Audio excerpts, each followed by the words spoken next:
The title of this conference invites us to address the virtues and vices of having children. There are two ways of doing that. The first is to define the virtues and vices involved in bearing and rearing children, under the assumption that reproduction is a good practice, a desirable activity. Normal people would go for this alternative. The second way is to challenge the assumption and ask whether reproduction really is a good practice and a desirable activity. We have chosen this latter approach, and will come to the conclusion that it is not. Due to our starting point, the presentation may contain traces of bold interpretation. Or to put this in another way, this is not Aristotle. It is a photograph of a 14th century sculpture of Aristotle. The same logic applies to our presentation. We started by considering the four Aristotelian moral personality types identified and compared in chapter 7 of the Nicomachean Ethics: virtuous, acratic or incontinent, encratic or continent, and vicious. The virtuous, according to Aristotle, know what is good or worth pursuing, and since their practical reason works impeccably, they automatically, spontaneously pursue it. The acratic also know what is good, but instead of following their practical reason, succumb to temptations and desires and fail to pursue it. The encratic know the good and feel tempted like the acratic, but, thanks to their strong will, stay the course and act like the virtuous do, perhaps reluctantly, but firmly. The vicious know the good, but not necessarily the same good as the others, and pursue that. We'll come to their position again later. For now, the traditional good, according to Aristotle, consists of at least these basic elements: survival, shelter, nutrition, well-being, bearing and rearing offspring, and using reason and seeking knowledge. But what if some of these come to conflict? Schopenhauer had this to say about reason and reproduction. Imagine for a moment that the act of procreation were neither a need nor accompanied by a lust, but a matter of pure rational consideration. Could humankind still exist then? Wouldn't everyone have had so much compassion for the coming generation that they would rather spare them the burden of existence, or at least not have wanted to coldly impose it upon them?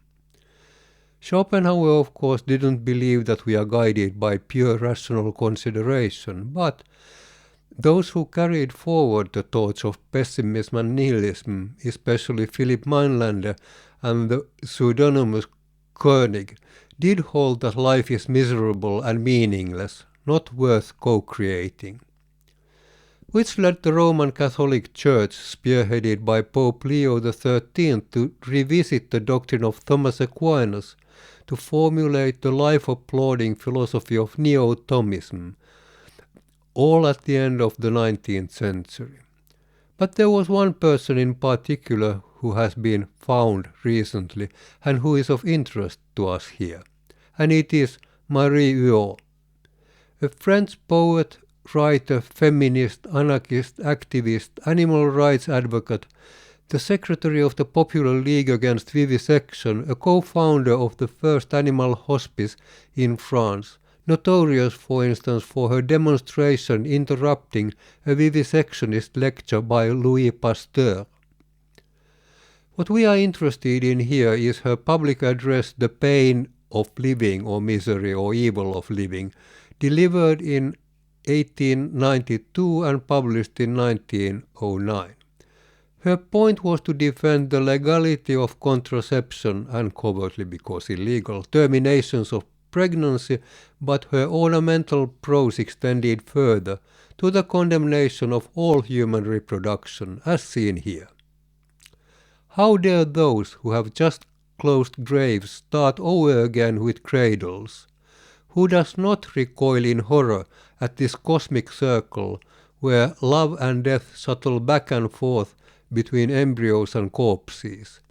At this macabre nature, this lecherous, gluttonous gowl, disgorging generation after generation, crushing them under their own torrent and shallowing, the all-consuming bitch, this vomit of Fertian spectres, and who does not feel the formidable and vengeful urge to leap at the monster's throat, to plug its mouth and entrails, and to sink this great incubus, this tenebrous pan, into the rest of nothingness? Which of course is, shall we say, colorful language and all that, but we can concentrate on the message. And doing that, we immediately encounter this objection. If we don't have offspring, humankind will face extinction. Surely this must be a reductio ad absurdum against all such views. Well, maybe, but not according to Huot. She continues. Obviously, the world will come to an end sooner or later, and I for one have no problem with that. I do not even mind glimpsing into the mists of eternity and seeing the earth finally purged of its human microbes, left to the wild flora and fauna, awaiting the blessed day when it is stripped of this last instance of life. In the title of our presentation we mention Efilism, a more contemporary doctrine, and associate it with Huot. Let's see how that connection can be justified. Efilism is an online rather than academic philosophy, and the word Efilism was coined around 2011 by a blogger in Mendham. Although invented more than a century after Huot, it bears a natural similarity to her message, Ephil in the name being life reversed. This is how an Ephilist encapsulated in Mendham's main points a decade ago. Life is crude forces in control of precious commodities, and human life is perpetuated only out of the blind, insane desires of our addicted psychologies. Why create need machines who can never satisfy their desire without imposing unfulfilled desire onto something else? Life is an imposition, and the Ephilist believes we should not have the right to create need for no need and force another generation to play out the same tragic and tired Shakespearean snuff film. We can control exactly how much suffering and death exists on this planet. There is no suffering without sentience, and the best outcome for life on planet Earth is extinction, through a collective act of non-procreation. Well, details may vary and wordings differ, but all in all Huot would probably have commended in Mendham's ideas, formulated without any knowledge of her existence. Marie Huot was only brought to the attention of the Ephilist and related communities a few years ago. Be that as it may, our main point is to see how Huot's view, Ephilist or not, can be analyzed in terms of virtues, vices, incontinence and continence. Aristotle's take on people's practical, including moral thinking, can be expressed in the form of practical syllogisms, proceeding from goals and beliefs to intentions and actions. The practical syllogism for the virtues, to use a simple example of catching a train, could be: I don't want to miss the train, I can't avoid missing the train unless I run, therefore I run. This, for the virtues, is automatic and spontaneous. With those premises, they run, if not prevented. Similarly, the practical syllogism for the acratic goes: I don't want to miss the train, I can't avoid missing the train unless I run. But if I run, I sweat. I don't want to sweat, so I don't run. That is quite self-explanatory. I know what is good for me, what I rationally want, but confront an inconvenience and fail to act according to my reason. But then, how to apply this to our current case, reproduction? Here is a possible, formally valid practical syllogism for the acratic Ephilist. I don't want to act against nature. I can't avoid acting against nature unless I participate in the procreative practice.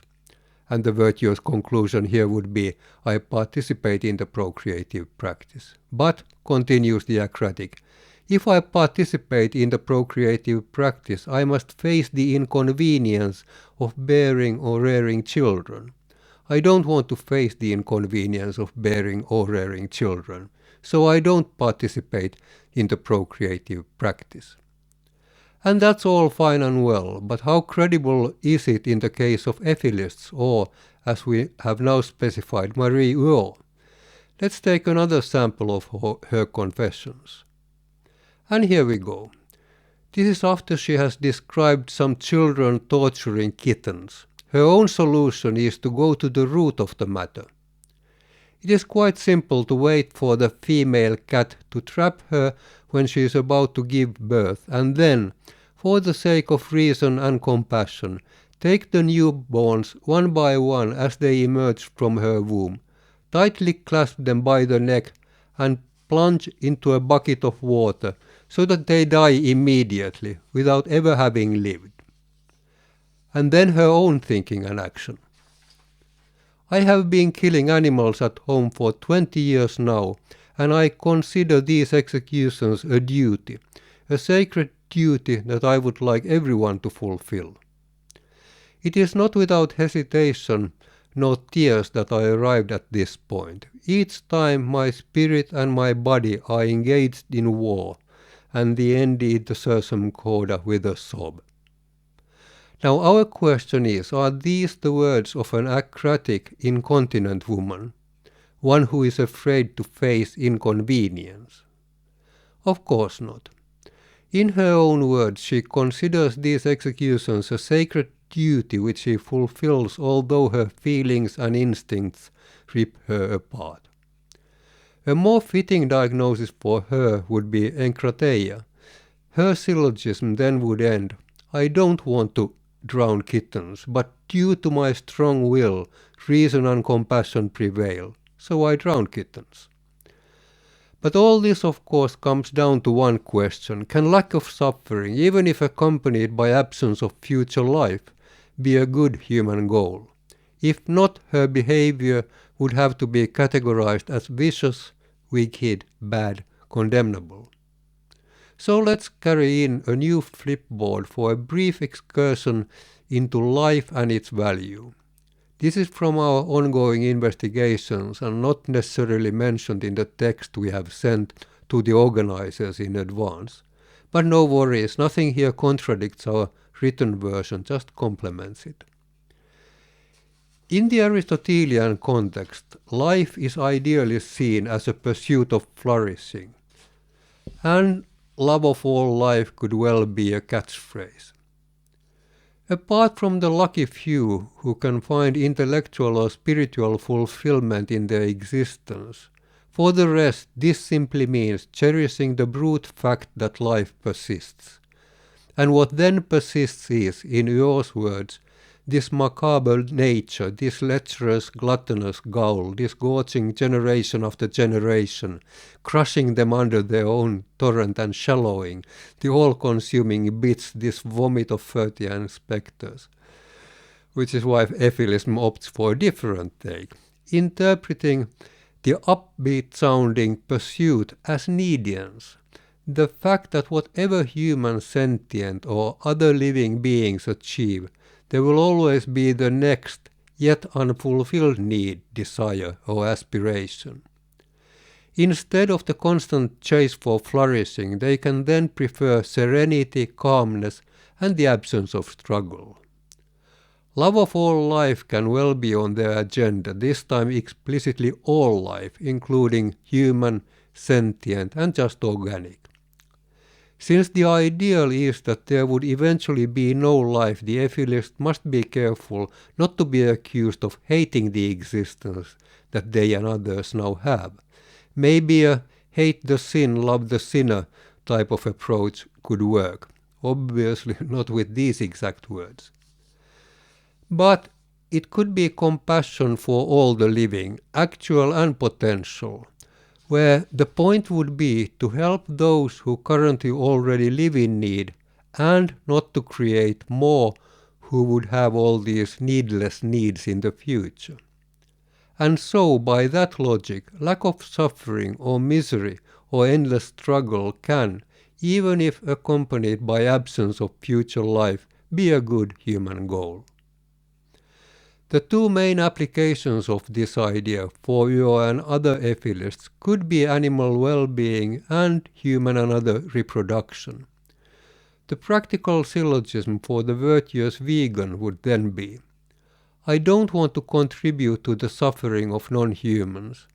I cannot avoid contributing to the suffering of non-humans unless I abstain from using factory-farmed animal products. I abstain from using factory-farmed animal products.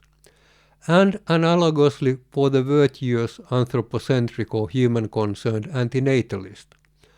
I don't want to contribute to the suffering of humans. I can't avoid contributing to the suffering of humans unless I abstain from participating in the procreative practice.